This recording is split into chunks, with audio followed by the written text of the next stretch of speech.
વિપત પડે ના વલખીએ, વલખે વિપત ન જાય, વિપતમાં મહાદેવ કો યાદ કર્યો તો વિપત ભસ્મ ભસ્મ હો જાય। શિવ ભક્તો, આ કળિયુગમાં, આ કળીકાળમાં, આ સંસારમાં, આપણી આજુબાજુમાં, આપણા કુટુંબ પરિવારમાં ઘણા માણસો એવા હોય છે જે વિપદા લાવે છે આપણી ઉપર, અથવા કોઈ પણ ભોળા માણસો ઉપર વિપદા લાવે છે। એમ કહેવાય છે કે મોઢેથી છીનવી લે છે, ખિસ્સામાંથી કાઢી લે છે, ઘરમાંથી લઈ લે છે આપણી મહેનતનું। બીજા લોકો જે આવા હોય છે, જે અજ્ઞાન લોકો હોય છે, જેમ કહેવાય કે દુષ્કર્મનું આચરણ કરતા હોય છે, આવા લોકો કદાચ આપણી પાસેથી લઈ જાય। પણ શિવ ભક્તો, એક વાત 100% છે કે ભાગ્યમાંથી કોઈ નથી લઈ જઈ શકતું। આ સનાતન સત્ય છે। વિધાતાએ જે આપણા ભાગ્યમાં લખ્યું હોય છે ને, તે 100% આપણને પ્રાપ્ત થાય જ છે। ઘણા માણસો એવા હોય છે, એવી વૃત્તિ ધરાવતા હોય છે કે આપણે બીજાનું લઈ લેવું છે, બીજાની મહેનતનું લઈ લેવું છે, પોતાને મહેનત નથી કરવી, પોતાને એમ કહેવાય કે પોતાનું પંડ છે, પોતાનું જે કાયા છે તેને ઘસવી નથી, જટ રૂપિયાવાળું થઈ જવું છે, બીજાનું મહેનતનું બીજાના ઘરમાંથી તરત લઈ લેવું છે। જેમ કે ચોર હોય, અથવા ચોર તો ખાલી નામ છે, બાકી આપણી આજુબાજુમાં, આપણા કુટુંબ પરિવારમાં ઘણા લોકો એવા હોય છે જે એમ કહેવાય કે મોકાગ્રસ્ત હોય છે। ઘડીક એમ કે આપણે આડા હળવા થઈ એટલે આપણી વસ્તુ ચોરી લે છે, આપણા ખિસ્સામાં નાણું હોય તો નાણું લઈ લે છે, પાકીટમાંથી પૈસા કાઢી લે છે।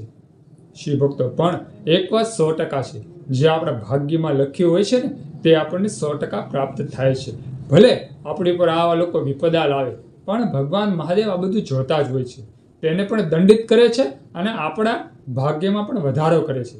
જ્યારે આપણી ઉપર સંકટ આવે છે, આપણી ઉપર આવી દુવિધાઓ આવે છે, આપણા એમ કહેવાય ખિસ્સા ખાલી કરીને કોઈક જતું રહે છે, આપણી ઉપર એમ કે ઘર ઉપર એમ કે કુદ્રષ્ટિ નાખે છે, આવા લોકોને તો તે દંડિત કરે જ છે, પણ ભગવાન મહાદેવ આપણને વધારે સુખી કરે છે।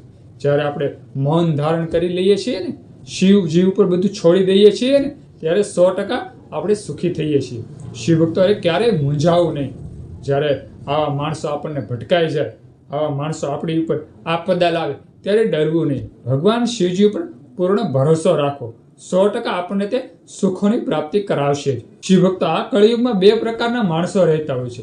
એક સારા, જે હંમેશા બધાનું ઈષ્ટ ચાહતા હોય છે, આવા લોકો ઓછા હોય છે। પણ એક માણસ એવા હોય છે જે એમ કહેવાય કે કનિષ્ઠ હોય છે, જે એમ કહેવાય કે દુષ્કર્મનું આચરણ કરતા હોય છે, આવા માણસો ઘણા હોય છે। 100એ એમ કહેવાય કે 60-70% આવા માણસો હોય છે। શિવ ભક્તો, આ લોકોનું ક્યારે હિત નથી થતું, ઈશ્વરની કૃપા આની પર વરસતી નથી। જે લોકો આ અસત્યનું આચરણ કરે છે ને, તેની પર ભગવાન શિવ શક્તિની કૃપા ક્યારેય વરસતી નથી।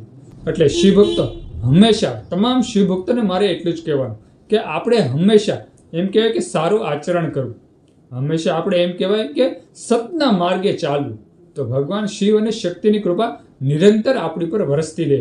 કોઈનું પણ લેવું નહીં, કોઈનું પણ એમ કહેવાય કોઈની મહેનતનું તે પડાવી લેવાની કોશિશ ક્યારેય ન કરવી। જો આવું આપણે કાર્ય કરીએ છીએ ને, ત્યારે આપણી સારી પુનાઈ પણ જતી રહે છે।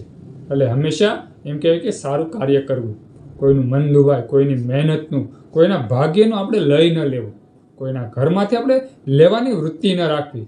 ક્યારેક આપણે કુટુંબ પરિવારમાં બેસવા ગયા હોય અને સારી વસ્તુ ભાળીએ કે ફલાણે સારી વસ્તુ લીધી છે, તો એવી દ્રષ્ટિ ન રાખવી કે તે વસ્તુ મને મળી જાય, તે વસ્તુ મને પ્રાપ્ત થઈ જાય, તેવું ક્યારેય પણ આચરણ ન રાખવું, તેવી ક્યારેય પણ વૃત્તિ ન ધરાવી। શિવ ભક્તો, આવું ક્યારેય આપણે મનમાં આવવું જ ન જોઈએ। તેના ભાગ્યનું તે ખાય છે, આપણા જે ભાગ્યમાં હશે તે આપણને મળવાનું જ છે, તેવી હંમેશા વૃત્તિ ધરાવી, તેવું મનમાં આપણે સારું સારું વિચારવું જોઈએ। તો શિવ ભક્તો, ખાસ મગજમાં રાખજો કે કોઈ આપણા મોઢેથી છીનવી લે, આપણા ખિસ્સામાંથી કાઢી લે, આપણા ઘરમાંથી લઈ લે, પણ આપણા ભાગ્યમાંથી કોઈ નહીં લઈ જઈ શકે। આ ખાસ મગજમાં રાખો, કારણ કે શિવ ભક્તો ઉપર ભગવાન શિવજીની કૃપા નિરંતર વરસતી જ રહે છે। સુંદર આ વિડીયો ગમ્યો હોય તો વિડીયોમાં લાઈક આપજો, કમેન્ટમાં હર હર મહાદેવ ઓમ નમઃ શિવાય લખજો, અને આ વિડીયો બીજા હિન્દુ સનાતન ધર્મના લોકોને શેર કરી દેજો। બધા શિવ ભક્તોને, હિન્દુ સનાતન ધર્મના લોકોને મારા હર હર મહાદેવ અને ઓમ નમઃ શિવાય।